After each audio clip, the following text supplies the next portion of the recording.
At some point in his career, almost all pilots can expect to encounter strange, unusual happenings which will never be adequately or entirely explained by logic or subsequent investigation. The following story recounts just such an episode. This story is told as it was reported by two F-4 Phantom crews of the Imperial Iranian Air Force during late 1976. No additional information or explanation of the strange events has been forthcoming. Their story may one day be filed away and probably forgotten, but for the time being, it is both interesting and possibly disturbing.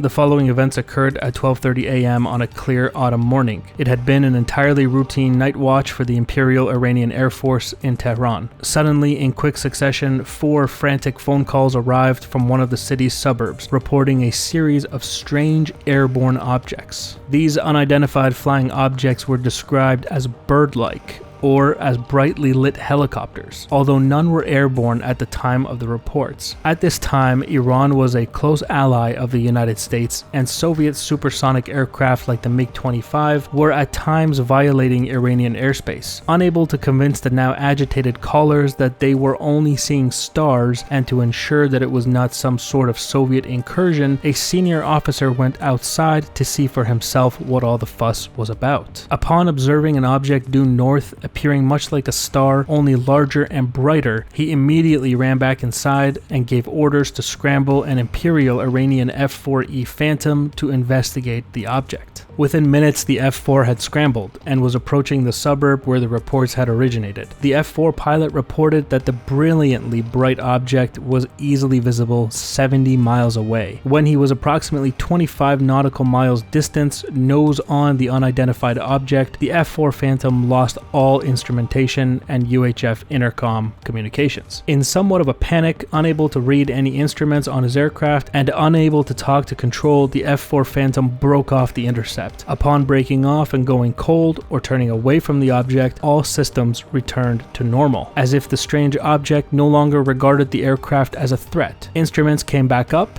and UHF communications were once again established. A second F-4 Phantom was immediately scrambled and arrived within 10 minutes. The backseater or weapons system officer reported a lock on the unidentified object at 27 nautical miles at 12 o'clock high with a rate of closure of 150 knots. Upon reaching the 25 nautical mile point, the object began rapidly moving away to maintain a constant separation, meaning it was aware of the F-4's presence and had accelerated to at least match its speed to maintain separation. While still visible on the radar scope, the size of the radar return was comparable to that of a KC-135 or a larger airliner. Its intense blinding lights made a visual estimation of its actual size impossible. Visually, it resembled flashing strobe lights arranged in a rectangular pattern and alternating blue, green, red, and orange lights. Their sequence was so fast that the pilots reported all the colors could be seen at once. As the F-4's continued pursuit south of Tehran, a second brilliantly lit object detached from the original craft and headed straight for the F-4 at a high rate of speed. The pilot attempted to fire an AIM-9 missile at the new object in self-defense, but was prevented by a sudden power loss in his weapons control panel. UHF and internal communications were once again simultaneously lost. The pilot promptly initiated a desperate turn and negative high-G dive to escape what he suspected was a missile or some sort of weapon that was shot at him. But the object slotted onto his 6 o'clock position and took up a 3 to 4 mile trail. Continuing the turn, the pilot observed the second object turn inside of his circle and then break off and subsequently return to the primary craft for a perfect rendezvous.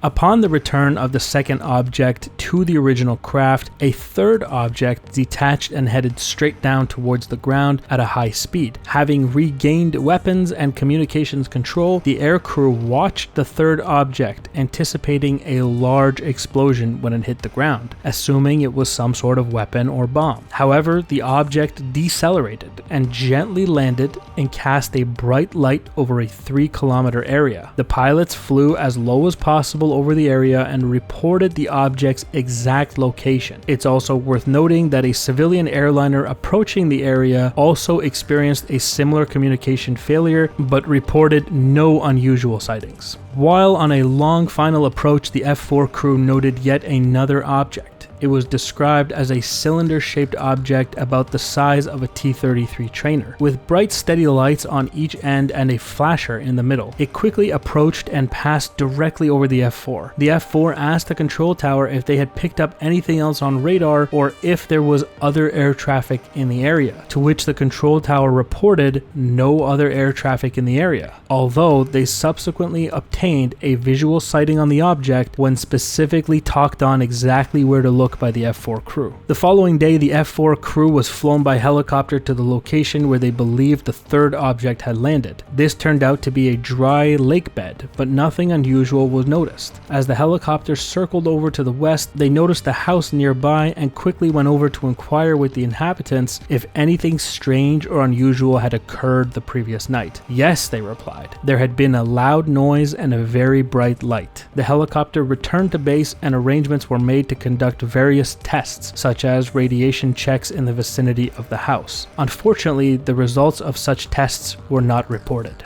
The incident is notable because of the amount of evidence kept on the events involving the unidentified objects and the fact that Iran did not classify much of its initial reports and testimonies. The events were so important at the time that a huge list of official agencies received copies of the message. For example, the document was received by the following offices and agencies: the Secretary of State, the Central Intelligence Agency, the White House, the Air Force and Army Chiefs of Staff, the Chief of Naval Operations, the Defense Intelligence Agency, the Commander-in-Chief of the U.S. Naval Force in the Middle East, the Commander-in-Chief of the U.S. Air Force in Europe, the European Defense Air Command, and the Commander-in-Chief of the Forces in Europe. A very impressive list. Engineers who maintained the radar and electronics in the F-4 revealed that they could not find any signs of damage. The engineers at first believed that the radar returns were reflections off of a distant mountain peak, but revised their opinion when they learned that the radar returns had lasted for more than just a few seconds. This is what would be expected from a ground return.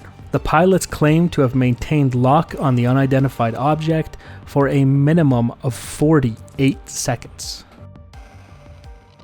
Regardless of what happened that night, the Tehran UFO incident remains one of the most publicized cases when it comes to unidentified craft. Not just because of the amount of eyewitness testimonies, but also the credibility of the witnesses, 4 of which were experienced Air Force personnel.